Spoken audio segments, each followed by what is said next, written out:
इस हफ्ते romance, drama और थ्रिल से भरपूर 5 नई फिल्में और वेब सीरीज सिर्फ आपके लिए। 3 शादियां, फिर भी अकेले पवन सिंह, दोस्त ने खोला पावर स्टार के दर्द का राज। छोटी उम्र की हीरोइनों संग रोमांस पर क्यों फंस गए सवालों में सलमान और आमिर। भूमि पेडनेकर 10 साल की जर्नी, ट्रोल से जंग और नई पहचान की तलाश। दिलजीत दोसांझ को पहली इंटरनेशनल एमी नॉमिनेशन, जानिए पहले कौन कौन से भारतीय सितारे चमके इस मंच पर। दुनिया हसीनों का मेला कि असली डांसर कौन है, आर्यन खान के शो ने खोला राज। महेश भट्ट बोले सोनी राजदान है आलिया भट्ट से बेहतर अभिनेत्री। आप देख रहे हैं माया नगरी, मैं हूं आपके साथ आशीष दुबे और लाया हूं आपके लिए एंटरटेनमेंट की नई। सबसे पहले बात करते हैं इस हफ्ते रोमांस, ड्रामा और थ्रिल से भरपूर 5 नई फिल्में और वेब सीरीज की। 26 सितंबर 2025 का शुक्रवार ओटीटी दर्शकों के लिए खास होने वाला है। इस हफ्ते 5 बड़ी फिल्में और वेब सीरीज अलग अलग प्लेटफॉर्म पर रिलीज हो रही हैं, जिनमें रोमांस, फैमिली ड्रामा, थ्रिलर और कॉमेडी एक्शन सब कुछ शामिल है।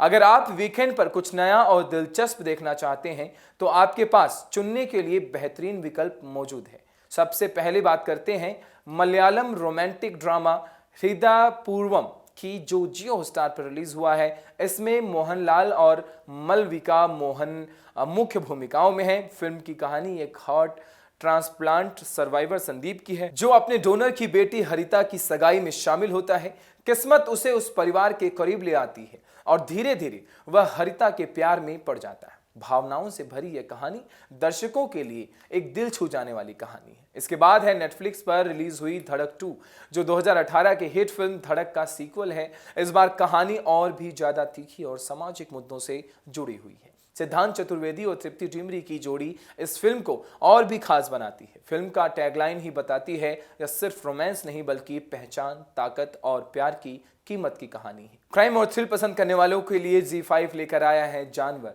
The beast with in. इसमें सब इंस्पेक्टर हेमंत कुमार एक सिर कटी लाश और लापता सोने के केस की जांच करते हैं। जांच आगे बढ़ते बढ़ते सीरियल किलर की गुत्थी में बदल जाती है। यह सीरीज दर्शकों को अंत तक रोमांचिक रखेगी। अगर आप पारिवारिक इमोशंस और रिलेशनशिप पर आधारित कहानियां पसंद करते हैं तो मनोरमा मैक्स पर रिलीज हुई सर्किट आपके लिए एक बेहद खास रिलीज है। इसमें एक दंपति अपने ADHD से जूझ रहे बेटे और अपनी शादीशुदा जिंदगी को संभालने की कोशिश करता है। एक अनजान शख्स से मुलाकात उनकी जिंदगी में अप्रत्याशित बदलाव लाती है और आखिर में आता है सबसे हल्का फुल्का और मजेदार विकल्प सन ऑफ सरदार 2। नेटफ्लिक्स पर रिलीज हुई इस फिल्म में अजय देवगन, मृणाल ठाकुर और संजय मिश्रा नजर आएंगे। कहानी इस बार स्कॉटलैंड शिफ्ट होती है, जहां जस्सी अपनी पत्नी को मनाना चाहता है, लेकिन एक गैंगवॉर और शादी के हंगामे में फंस जाता है। कॉमेडी और एक्शन का डबल डोज इस फिल्म को फैमिली वॉच बना देता है। कुल मिलाकर इस हफ्ते की OTT लिस्ट पर हर तरह के दर्शकों को कुछ न कुछ नया देखने का मौका मिलता है। चाहे आप इमोशनल ड्रामा पसंद करते हो, थ्रिलिंग क्राइम स्टोरी हो या फिर कॉमेडी एक्शन, इस शुक्रवार आपकी प्लेलिस्ट में सब कुछ मौजूद है। बात करते हैं 3 शादियां, फिर भी अकेले हैं पवन सिंह, दोस्त ने खोला पावर स्टार के दर्द का राज। भोजपुरी सिनेमा के पावर स्टार पवन सिंह का नाम आते ही दिमाग में हिट गानों और सुपरहिट फिल्मों की तस्वीरें सामने आ जाती हैं, लेकिन उनकी पर्सनल लाइफ उनकी प्रोफेशनल लाइफ जितनी चमकदार नहीं होती। पवन अब तक 3 शादियां कर चुके हैं। पहली पत्नी से उनका तलाक हो गया, दूसरी पत्नी ने दुखद तरीके से अपनी जान दे दी और तीसरी पत्नी ज्योति से आज भी उनका रिश्ता अधूर लटका हुआ है। हाल ही में उनके करीबी दोस्त और को एक्टर आदित्य ओझा ने राज खोला कि पवन के दिल में आज भी गहरा दर्द छुपा है। वो चाहे तो खुश रह सकते हैं, आगे बढ़ सकते हैं, लेकिन खुद को रोक लेते हैं। आदित्य का मानना है कि पवन हमेशा अपनी मां की राय पर चलते हैं, मगर अब वक्त है कि वो अपने दिल की सुने। तलाक कोई बुरा फैसला नहीं है, बल्कि जिंदगी को एक नया मोड़ देने का साहस है। सवाल यह है कि क्या पवन सिंह अब अपनी निजी जिंदगी को लेकर कोई बड़ा कदम उठाएंगे? यही देखना दिलचस्प होगा। बात करते हैं छोटी उम्र की हसीनाओं संग रोमांस पर क्यों फंस गए सवालों के घेरे में सलमान और आमिर। बॉलीवुड के 2 बड़े सुपरस्टार सलमान खान और आमिर खान हाल ही में काजोल और ट्विंकल खन्ना के शो टू मच में पहुंचे।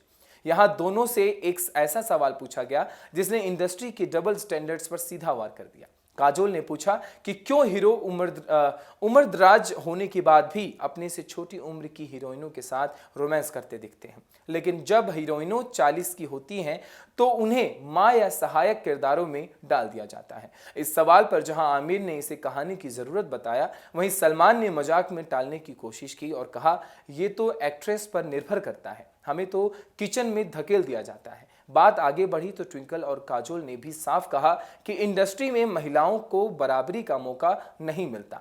इस पर आमिर ने गंभीर लहजे में माना कि असली समस्या यही है कि हमारे समाज में लोगों को उनकी पहचान और जेंडर से परे इंसान नहीं समझा जाता।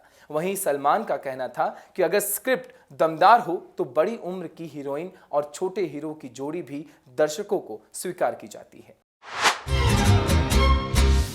बात करते हैं भूमि पेडनेकर की। भूमि पेडनेकर 10 साल की जर्नी, ट्रोल से जंग और नई पहचान की तलाश। बॉलीवुड एक्ट्रेस भूमि पेडनेकर ने एक टेलीविजन कॉन्क्लेव के दौरान अपनी 10 साल की ट्रांसफॉर्मेशन जर्नी को बेहद ईमानदारी से साझा किया।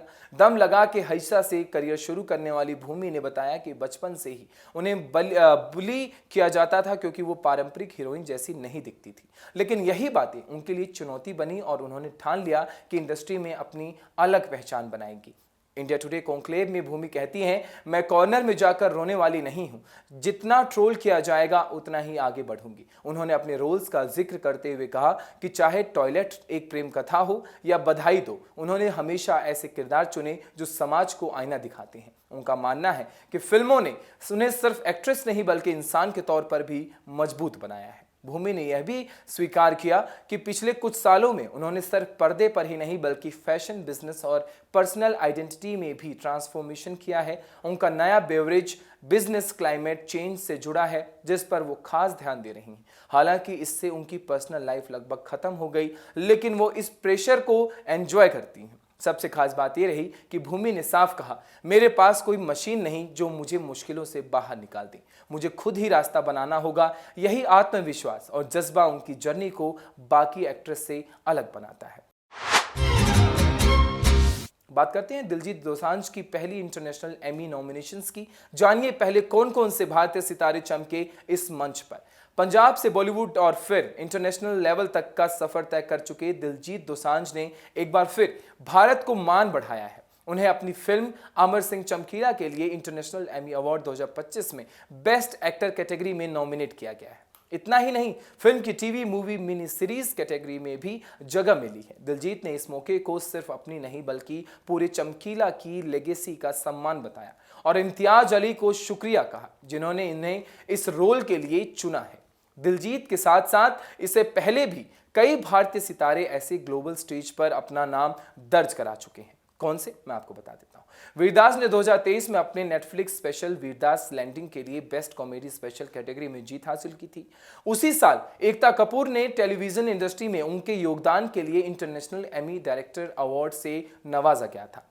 2020 में अर्जुन माथुर ने मेड इन हेवन के लिए बेस्ट एक्टर कैटेगरी में नॉमिनेशन पाकर इतिहास रचा था। 2021 में नवाजुद्दीन सिद्दीकी को नेटफ्लिक्स फिल्म सीरियस मैन के लिए इंटरनेशनल एमी नॉमिनेशन मिला। वहीं शेफाली शाह को 2023 में दिल्ली क्राइम सीजन 2 के लिए बेस्ट एक्ट्रेस कैटेगरी में नॉमिनेट किया गया था।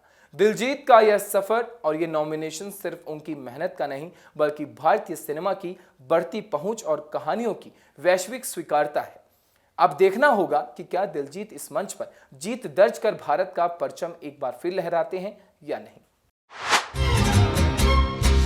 बात करते हैं दुनिया में हसीनों का मेला की असली डांसर कौन है। आर्यन खान के शो ने खोला राज। आर्यन खान के डायरेक्शन में बनी web series bats of Bollywood इन दिनों खूब सुर्खियां बटोर रहा है। शो के क्लाइमैक्स में बॉबी देओल और मोना सिंह का आइकॉनिक सॉन्ग दुनिया हसीनों का मेला दिखाया गया है, लेकिन खास ट्विस्ट ये है कि इस गाने में मोना सिंह को डिजिटल तरीके से शामिल किया गया है। दरअसल 1997 की फिल्म गुप्त के इस मशहूर गाने में बॉबी देओल संग असली डांसर थी भानु खान, जिन्हें 90s की डांस क्वीन कहा जाता था। भानु खान ने उस दौर के कई हिट गानों में बैकग्राउंड डांसर के तौर पर अपनी पहचान बनाई थी। वो तेरे इश्क में, नाचेंगी राजा हिंदुस्तानी, गुटुर गुटुर दलाल और मेरा बड़ा नाम हो गया गुमराह जैसे चार्ट बस्टर गानों में नजर आई। हालांकि वो कभी फिल्मों की लीडिंग फैंस नहीं बन सकी, लेकिन उनकी एनर्जी और डांस स्टाइल ने उन्हें इंडस्ट्री में अलग जगह दिलाई। आर्यन खान ने वीएफएक्स के जरिए मोना सिंह को गाने में रिप्लेस करके जहां अपने शो को अनोखा बनाया,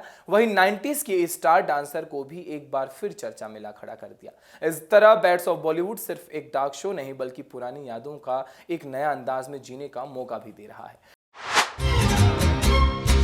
बात करते हैं जनावर की। The beast with in review, दमदार आइडिया लेकिन कहानी खींचती हुई लगती है। ZEE5 की नई वेब सीरीज जनावर the best with in release हो चुकी है। इसमें भुवन अरोड़ा सब इंस्पेक्टर हेमंत कुमार की भूमिका निभा रहे हैं। कहानी छत्तीसगढ़ के कस्बे छंद में सेट की है, जहां एक हेडलेस लाश सोना गायब और एक आदमी का अचानक लापता होना। पूरी घटना को मर्डर मिस्ट्री में बदल दिया जाता है। हेमंत को इस केस को सुलझाने का जिम्मा दिया जाता है, लेकिन उसकी निजी जिंदगी और सामाजिक दबाव उसकी मुश्किलें और बढ़ा देती हैं।